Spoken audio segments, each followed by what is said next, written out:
24 जनवरी की टिकट कटा ली।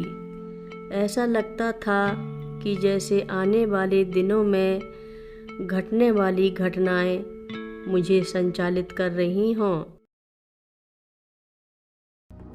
नागेन्द्रहाराय त्रिलोचनाय भस्माङ्गरागाय माहेश्वराय नित्याय शुद्धाय दिगम्बराय तस्मै नकाराय नमः शिवाय।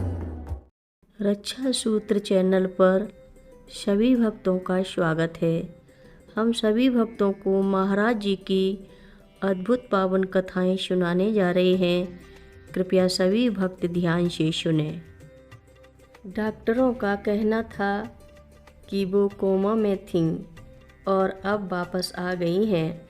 इस बीच मैंने कैंची मंदिर में फ़ोन कर माँ को इत्तला दे दी और पिताजी को भेज देने के लिए कहा।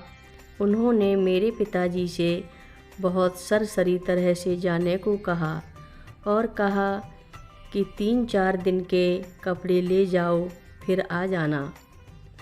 परंतु मेरे पिताजी को चिंता हुई और वो अपना बोरिया बिस्तर बांधकर दिल्ली आ गए।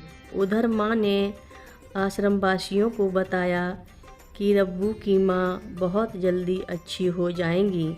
अगले दिन ही मेरी माँ को अस्पताल से छुट्टी दे दी गई और लज्जित डॉक्टर लोग ना तो ये बता पाए कि माँ को अस्पताल में भर्ती कराने का वास्तव में सही कारण क्या था और ना तो ये बता पाए कि आगे इनकी हालत संभालने के लिए अब इन्हें और कौन सी विशेष दवा देनी है। मेरी माँ अगले हफ्ते कुछ असामान्य सी रही। मैंने अपने पिताजी से पूछा कि कैंची में माँ ने क्या कहा। वे बोले कि उन्होंने कहा था कि 3-4 दिन में आ जाना। इतना सुनते ही मैंने पिताजी का सामान बांधा, एक टैक्सी किराए पर ली और उनको कैंची छोड़ने खुद गया। वहाँ माँ से मिला, अपनी माँ की सब हालत बताई। उन्होंने मुझे सलाह दी कि मैं माँ को कैंची भेजने की जल्दी ना करूं, अभी कुछ दिन और दिल्ली में ही रखूं। उसी रात जुलाई के महीने में माँ को एक बार फिर से वैसा ही दौरा पड़ा।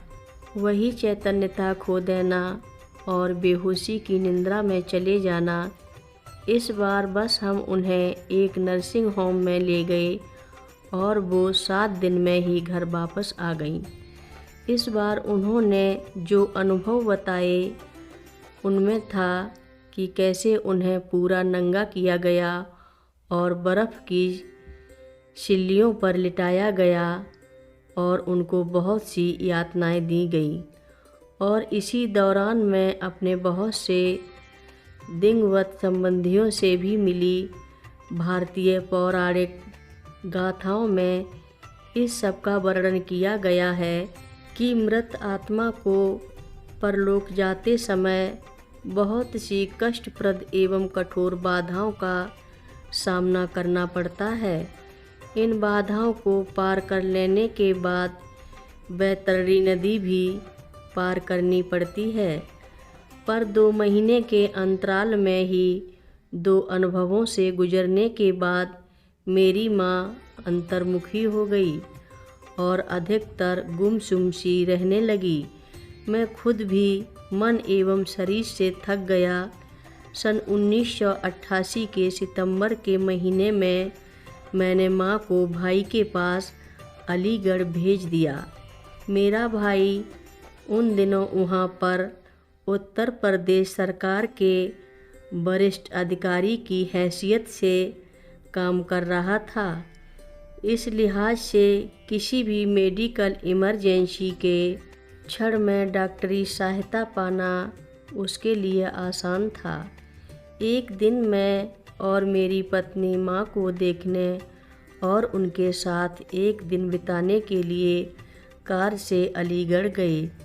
वो उस वक्त खूब सजग थीं और हम लोगों का खूब ध्यान रख रही थीं। यहाँ तक कि चलते वक्त वो हमें दरवाजे तक छोड़ने आईं। उस वक्त मुझे कुछ ऐसा लगा कि जैसे उनके साथ ये मेरी आखिरी मुलाकात है। मुझे वो दिन खूब अच्छी तरह से याद है। वो सन 1988 का 31 सितंबर का दिन था। सन 1989 जनवरी का महीना था और मैं व्यापार के सिलसिले में बम्बई गया हुआ था और मुझे 25 जनवरी को लखनऊ लौटना था, क्योंकि 26 जनवरी को लखनऊ वाले बाबा जी के मंदिर की प्रतिष्ठा होनी थी और वैसे भी वो दिन लखनऊ के वार्षिक उत्सव का दिन भी था। बम्बई में जहाज़ से उतरते ही मैं टिकट के काउंटर पर गया और लखनऊ जाने के लिए 24 जनवरी की टिकट कटा ली।